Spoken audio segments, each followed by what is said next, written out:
Karen took a vet's fishing hat, ended up named in a national class action suit. What kind of person steals a veteran's fishing hat and thinks they'll get away with it? The sun hung low over Lakeview Park, casting a golden sheen across the water, where old Tom Harper sat quietly on his weathered dock. His fishing hat, a faded green cap adorned with military pins from his Vietnam days, rested proudly on his head. It was his talisman, a reminder of resilience through decades of struggle. But that afternoon, Karen Mitchell, a woman known for her sharp tongue and sharper grudges, stormed into his peaceful world, ready to ignite a firestorm. Karen wasn't just any neighbor.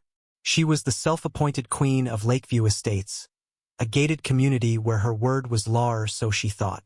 For weeks, she'd been fuming about Tom's small fishing boat, docked at the community pier. "It's an eyesore," she'd bellow at HOA meetings, her voice cutting through the room like a chainsaw. Tom, a soft-spoken widower, ignored her complaints. His boat, like his hat, was a piece of his solar vessel for quiet mornings spent casting lines and remembering his late wife, Ellen. But Karen didn't care about sentiment. She wanted perfection, and Tom's humble boat didn't fit her vision of a pristine lakeside. That fateful day, Karen's patience snapped. She'd seen Tom leave for the grocery store, his hat perched as always. Seizing her chance, she marched to the pier, her designer heels clicking with purpose. In her hand was a can of red spray paint, her weapon of choice. She didn't just want the boat gone, she wanted to humiliate Tom. But first, she spotted his fishing hat, left on the dock's bench while he'd stepped away earlier. With a smirk, she snatched it, tossing it into her purse like a trophy. Then, she turned to the boat, spraying trash across its hull in jagged letters.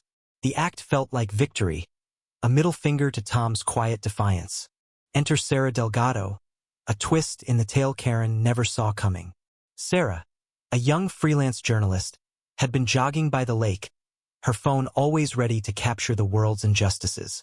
She'd heard rumors of Karen's tyranny, stories of fines for untrimmed lawns, threats over kids' chalk drawings. Hidden behind a willow tree, Sarah recorded Karen's vandalism, her lens catching every damning detail. The stolen hat, the spray paint, the gleeful malice in Karen's eyes. Sarah's heart raced. This wasn't just a story, it was a reckoning. By dusk, Tom returned to find his boat defaced and his hat gone. His hands trembled as he touched the ruined hull, the word trash mocking his life's simplicity. The hat's absence hit hardest. It was the last gift Ellen had given him before cancer took her. Neighbors gathered, whispering, but none dared confront Karen. She'd already retreated to her mansion, smugly scrolling through her phone, unaware that Sarah's video was about to light a fuse. Sarah uploaded the footage to X that night, tagging local news outlets and veterans groups. The post exploded, racking up thousands of shares by morning. "Local Karen steals vet's hat, vandalizes boat," the headlines screamed. Comments poured in, furious and heartbroken. "That hat was his history. She's a bully." But the real twist came when a user recognized Karen's name. "Isn't she the one who pushed that shady HOA policy?" they posted, linking to a legal forum. Sarah dug deeper and uncovered a bombshell. Karen had been strong-arming residents into signing predatory HOA contracts, hiking fees to fund her lavish lifestyle. The stolen hat and ruined boat were just the tip of a much uglier iceberg. The confrontation came at the next HOA meeting, a packed room buzzing with tension. Karen strode in, chin high, expecting to silence her critics as usual. But Tom stood up, his voice steady despite his grief. "You took my hat, Karen. You trashed my boat. Why?"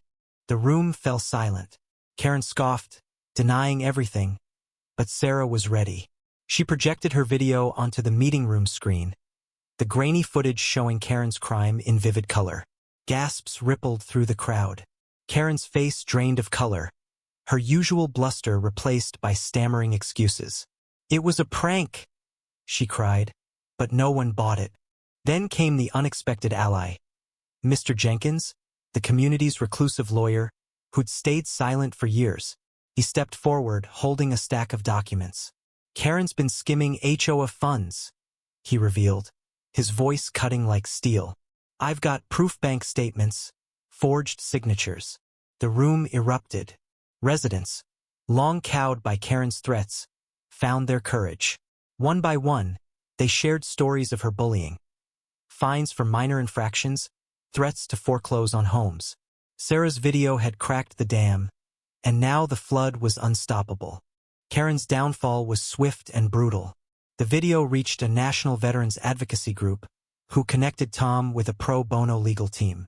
They filed a class action lawsuit against Karen and the HOA board she'd manipulated, alleging fraud, emotional distress, and property damage. The suit named Karen personally, her assets frozen as the case gained traction. News outlets ran exposés, dubbing her the Lakeview Tyrant. Her social media accounts were flooded with memes of her spray painting the boat, her smug grin now a symbol of entitled cruelty. The stolen hat, recovered from her purse after a police search, became the lawsuit's emotional centerpiece, a symbol of her callousness toward a veteran's legacy. Karen tried to fight back, hiring an expensive lawyer to spin the narrative. She claimed Tom's boat violated HOA rules, that she was protecting property values. But the evidence was overwhelming. Sarah's video, Jenkins' documents, and the residents' testimonies painted a picture of a woman who'd abused her power for years. At the trial, Tom took the stand, his voice breaking as he described the hat's meaning. "It wasn't just a hat," he said. "It was my wife's love, my service, my life." The courtroom was silent, save for Karen's lawyer shifting uncomfortably. The jury deliberated for less than an hour before ruling against her. She was ordered to pay restitution to Tom and punitive damages to the community, her reputation shattered beyond repair. As for HOA Karen's prized garden, her pride and joy, it withered under the weight of her disgrace. Neighbors, emboldened by the lawsuit's success, petitioned to have her removed from the HOA board. Her once manicured roses, now neglected, became a metaphor for her fall. Vibrant one day, wilted the next. Karen moved away, her mansion sold to cover legal fees, her name a cautionary tale whispered at community gatherings. Tom, meanwhile, found peace. The lawsuit settlement let him restore his boat, and a local veterans group gifted him a new fishing hat, adorned with a pin honoring Ellen.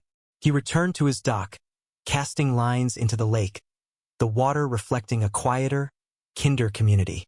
Sarah's story went viral, earning her a journalism award and a platform to expose other Karens. Jenkins, inspired by the uprising, started a free legal clinic for HOA victims. Lakeview Estates began to heal, its residents no longer living under Karen's shadow. In the end, a single act of Malisea's stolen hat, a defaced boat, sparked a movement. It wasn't just about Tom or his hat. It was about standing up to those who wield power without compassion. The story of Karen's fall reminds us that justice, though slow, can be relentless. It asks us to look at our own communities, our own Karens, and wonder, when does silence become complicity?